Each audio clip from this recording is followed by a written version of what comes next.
วัสดีครับชาวช่อง No People Travel Photo ผมออฟกลับมาพร้อมตอนที่ 3 ตอนสุดท้ายของทริปเชจูเกาหลีใต้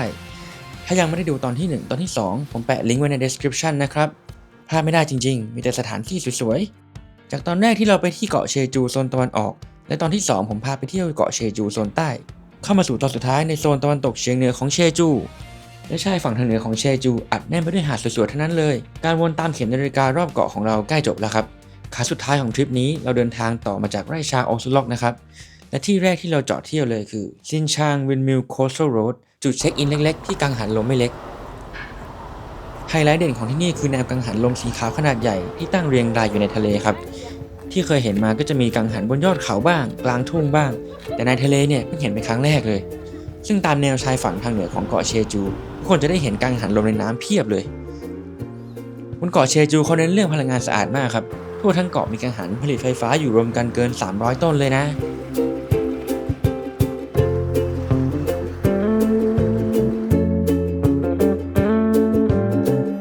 ฟ้ามาเริ่มครึ้มๆอีกแล้วนะครับเนี่ยเราเลยตัดสินใจไปหาข้าวกินกันก่อนหาข้อมูลแล้วเลยตัดสินใจมาร้านอานิต้าพาสต้าเพราะตอนนี้เบื่อกินหมูย่างพอควรวันนี้เลยมากินร้านอิตาเลียนแล้วกันอาหารอร่อยเลยนะครับพาสต้าหน้าหอยเม่นมีความเค็มระดับต้นตำรับแล้วก็มีสเต็กหมูดำย่างแบบคาบลูกคาบดอกสุกหรือไม่สุกก็ไม่รู้เนื้อหมูมีเดียมแรแต่กินแล้วเนื้อนุ่มอร่อยละมุนลิ้นมากๆ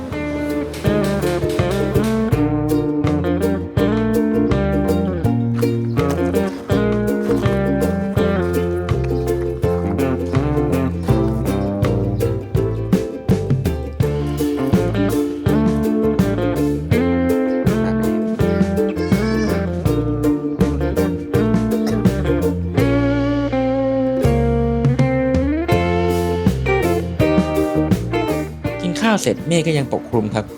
แต่ผมเรียนรู้แล้วว่าอย่าไปฝืนถ้าฝนจะตกก็ให้เข้าที่ร่มซะแล้วพอดีที่แถวนี้อยู่ใกล้กับ Arte Museum เจจูเป็นนิทรรศการ Interactive Digital Art สัญชาติเกาหลีใต้คนไทยเราน่าจะคุ้นเคยกับทีมแลบที่เป็นของญี่ปุ่นแต่ของ Arte เขาก็ดังไปทั่วโลกไม่แพ้กันนะและที่เชจูนั้นเป็นโลเคชั่นแรกของแฟรนไชส์นี้เลยครับราคาเริ่มต้นที่ 18,000 วอนหรือประมาณ390 บาทเอาจริงๆไม่แพงเลยครับทุกคน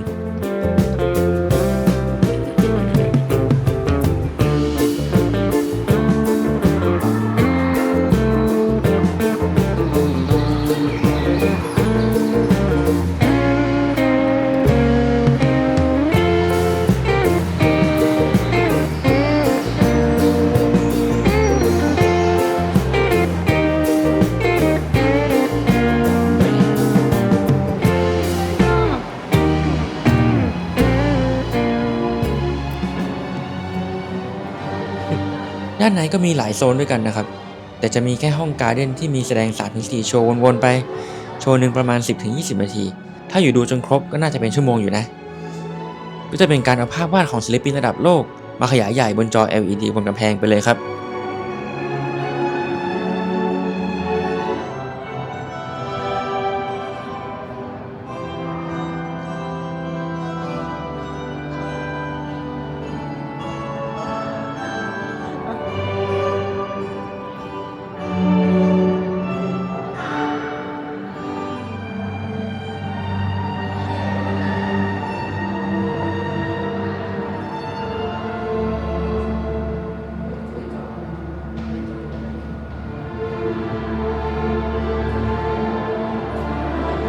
ห้องที่เหลือก็จะเป็นพื้นที่เล็กๆที่มีธีมแบบปรากฏการณ์ทางธรรมชาติอย่างฝนตกฟ้าร้องคลื่นสึนามิอะไรแบบนี้มาเดินดูได้แบบเพลินๆเวลาอากาศข้างนอกไม่เป็นใจเลยครับ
เอาอีกแล้ว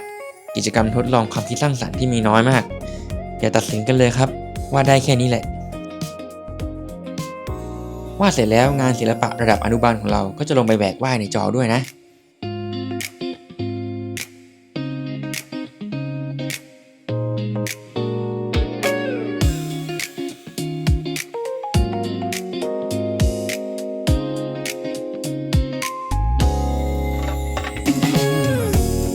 ไปต่อครับหลังจากเดินเล่นดูแสงสีแล้วเรามาเช็คอินเข้าที่พักติดหาดคืมหนึ่งที่นี่เราเลือกที่พักเฮียนาเพนชั่นเป็นพวกอพาร์ตเมนต์ของคนโลคอลนะครับจองผ่านแอปได้เหมือนกันห้องนี้วิวดีมากแล้วห้องก็อย่างใหญ่เลยนะ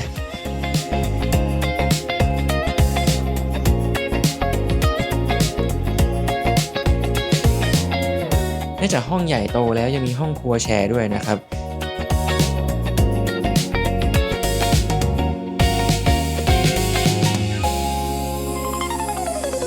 วางของในห้องโรงแรมแล้วเราเดินมาเที่ยวที่หาดเลยถึงวันนี้แดดจะไม่ออกแต่มีครอบครัวมาพักผ่อนกันเยอะเลยตอนนี้น้ำลงเยอะต้องเดินไกลหน่อยกว่าจะถึงทะเลครับระหว่างทางมีน้ำขังให้เด็กๆวิ่งเล่นจับปลาที่ติดอยู่ในแอ่งน้ำมองออกไปนอกชายฝั่งมีกังหันลมปักอยู่กลางทะเลแสงเวลาเย็นๆสวยจัดเลยอะทุกคน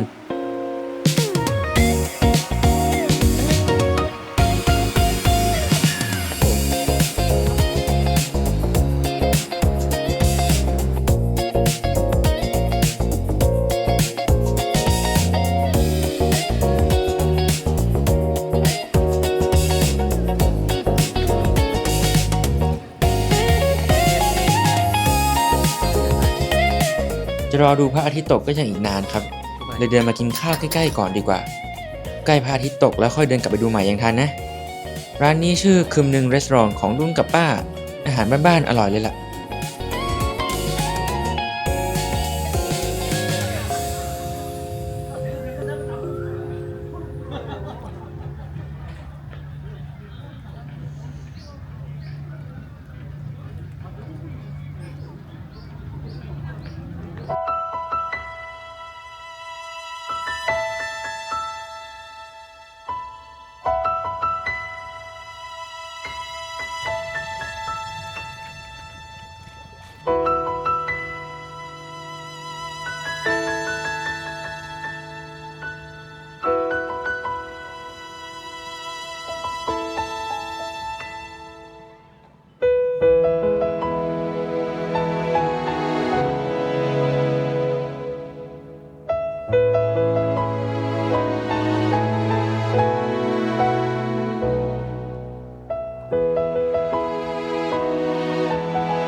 มาเที่ยวเกือบอาทิตย์หนึ่งแล้วแต่วันนี้เป็นครั้งแรกที่รู้สึกว่าได้พักผ่อนจริงๆครับตื่นขึ้นมาดูวิวจากห้องนอนแล้วออกมาเดินเล่นริมทะเลตอนแรกจะบอกว่าเดินรับแสงแดดอ่อนๆแต่จริงๆมันไม่อ่อนแล้วอะหน้าเกือบไหม้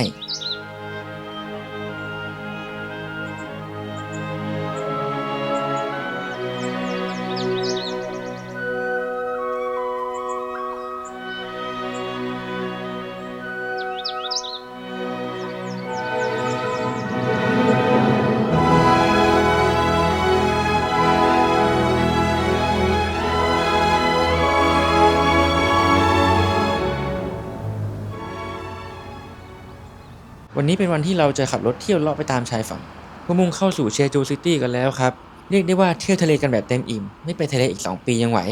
จุดแรกที่แวะคือหาดฮยอบแจที่มันติดอยู่กับหาดคึมนึงเลยล่ะครับเดินมาก็ยังได้เลยนะเมื่อวานฟ้ามันครึ้มๆไม่เยอะไปหน่อยและไม่เห็นน้ำสีครามพอวันนี้แดดออกโอ้โหสวยตาแตกโคตรน่าเล่นน้ำเลย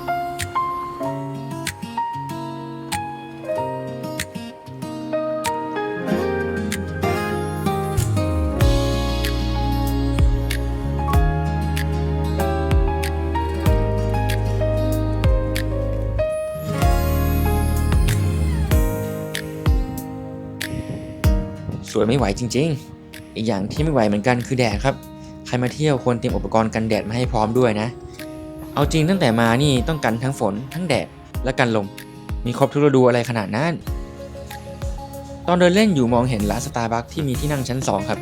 เลยต้องพาทุกคนไปดูวิวกันหน่อย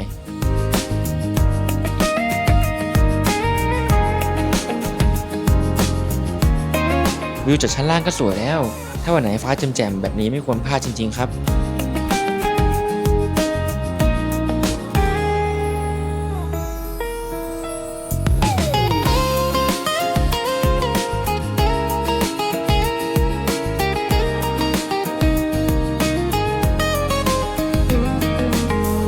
เห็นคนอื่นเล่นน้ำทะเลแล้วมันโฟโมเป็นอย่างมากขอเอาร่างกายไปสัมผัสน้ำทะเลดูบ้างจะเป็นไรน้ำทะเลแถวนี้จะเป็นกระแสน้ำเย็นครับเอาขาแช่น้ำแล้วมันรู้สึกชื่นใจเรายังได้สาหร่ายติดตามขามันเป็นของแถมอีกด้วย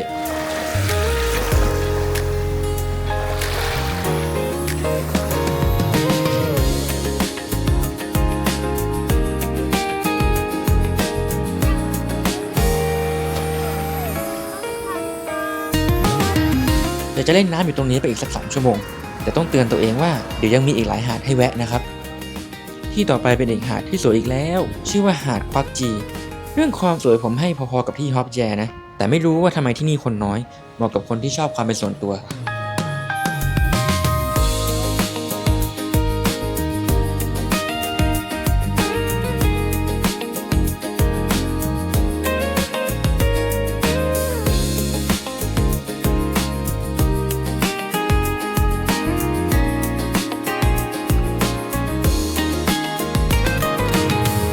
และยิ่งเดินไปทางเหนือของหาดตรงนี้จะยิ่งส่วนตัวเข้าไปอีกนะครับจริงๆเส้นทางนี้สามารถเดินเชื่อมต่อไปถึงแอร์วอลอีกที่เที่ยวที่ฮิตมากในหมู่นักท่องเที่ยวแต่เราจะไม่เดินให้เสียแรงเพราะถ้าเดินไปก็ต้องเดินกลับมาเอารถอยู่ดี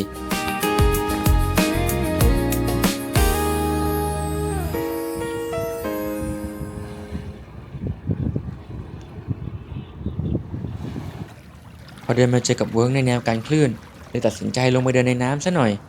คือเวลาเห็นน้ำสวยๆมันทนไม่ได้อยากจะลงไปสัมผัสตลอดเลยล่ะครับ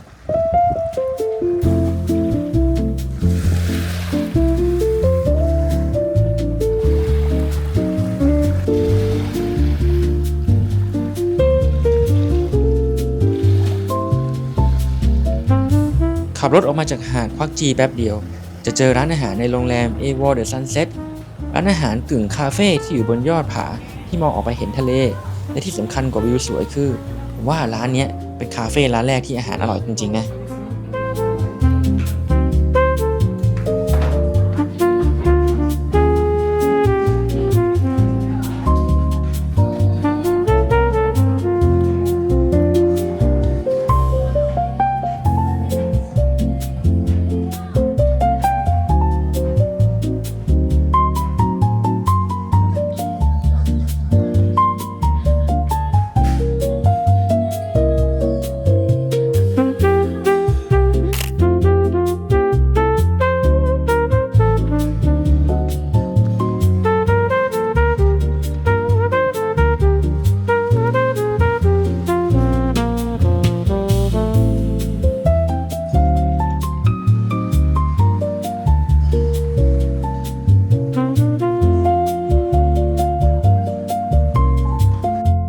ทำทรงเดินไปงั้นเลยครับแต่จริงๆกลับไปเอารถก่อนเดินไปที่ A-Wall Cafe Street ทางเดินตรงนี้คืออันที่เดินไปหาดควักจีได้นั่นแหละครับแล้วถ้าเดินไปอีกข้างก็จะไปจุดหมายต่อไปของเราถ้าใครชอบไปคาเฟ่ไม่ควรพลาดด้วยประการทั้งปวงผมว่าน่าจะมีคาเฟ่เกิน10 แห่งเรียงรายตามเส้นทางริมทะเลนี้นะครับ ร้านสวยๆเยอะมากแต่ถ้าจะไปหมดทุกที่น้ำตาลน่าจะขึ้นเอาไว้เป็นหมุดหมายให้มาเที่ยวเชจูอีกในอนาคตแล้วกันเนาะ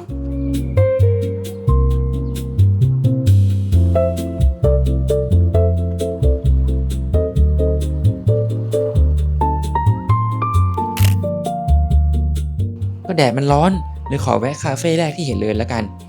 ร้านบอมนาวนี้คนมาเยอะนะครับน่าจะเพราะอยู่ใกล้ที่จอดรถร้านอยู่ริมทะเลและด้านในยังมีกระจกบานใหญ่ให้ดูวิวกันเพลินๆ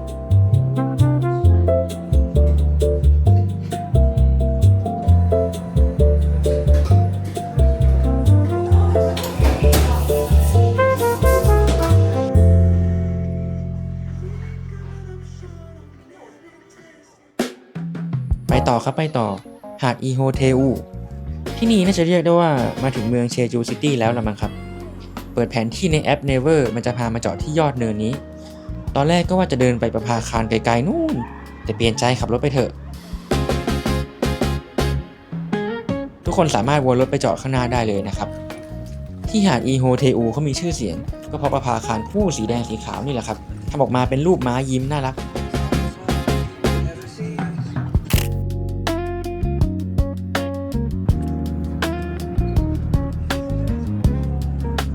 แล้วตรงนี้อยู่ห่างจากสนามบินเชจูแค่ 10-15 นาทีเองด้วยครับใครมาแบบเวลาน้อยๆเนี่ยที่นี่เป็นที่ที่มาได้ง่ายๆนะดูดิครับมองเห็นเครื่องบินลงจอดด้วยแหละยืนดูตูดม้าตัวสีขาวมีหางสั้นๆงอกออกมาจากตูดด้วยนั่นหางใช่ไหมทุกคนจะไปที่ประภาคารม้าสีขาวต้องอ้อมอ่าวจอดเรือไปแนะนำว่าขับรถไปจอดที่หน้าทางเข้าก็ได้เหมือนกันนะครับม้าสีแดงคนจะเยอะหน่อยแต่ตรงสีขาวไม่มีคนอยู่เลย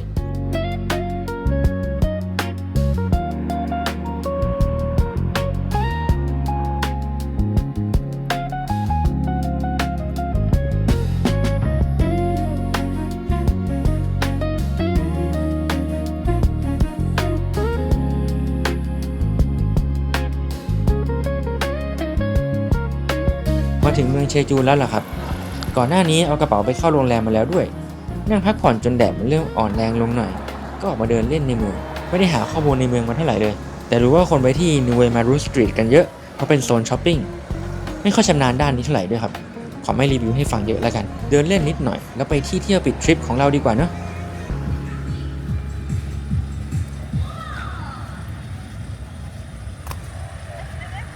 ตอนที่ไปเที่ยวเขากำลังหาเสียงเลือกตั้งผู้นำท้องถิ่นกันอยู่ครับคึกครื้นมากบางวันเดินไปเจอเวทีปราศัยด้วยนะสนุกดีครับ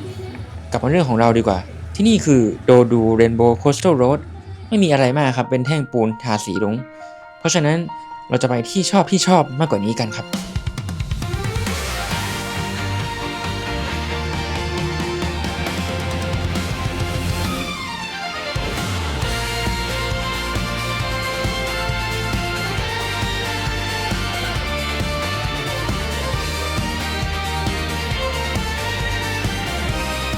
จากถนนสายรุ้งให้เดินกลับมาตรงที่จอดรถเราจะเดินขึ้นไปที่ยอดเนินโดดูบงกันครับนี่คือจุดที่เราเริ่มเดินแล้วเราจะเดินไปที่หมายเลข6ก่อนจะวกกลับเพื่อขึ้นเขาไปเบอร์7กันไปเริ่มเดินกันเลย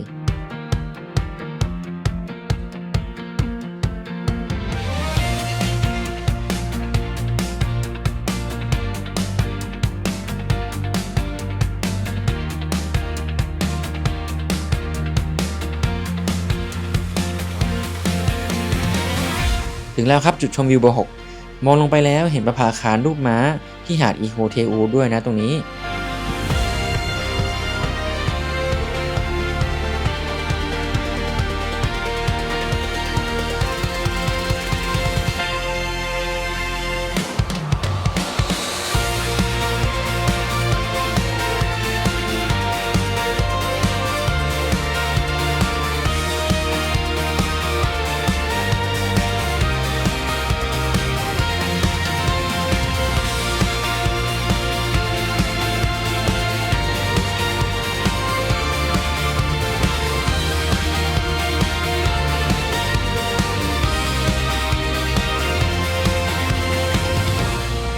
เดินต่อมาอีกไม่นานเราก็มาถึงจุดชมวิวบนยอดเนินแล้วครับผมจากตรงนี้มองเห็นเมืองเชจูได้ทั้งเมืองโดยมีสนามบินเป็นฉากหน้าและฮันลาซานเป็นฉากหลังนับว่าเป็นที่ที่เหมาะมากกับการปิดฉากทริปเกาะเชจูของเรา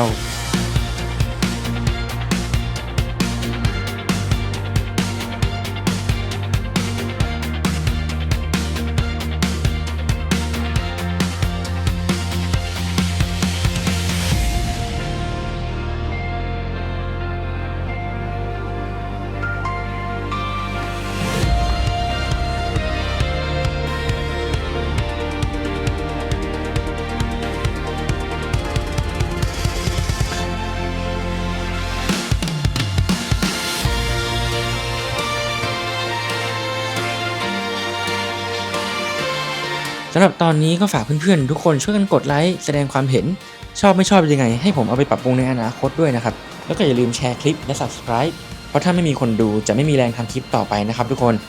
ยังไงตอนนี้ Op No People Travel Photo ลาไปก่อนแล้วเจอกันใหม่ครั้งหน้าครับ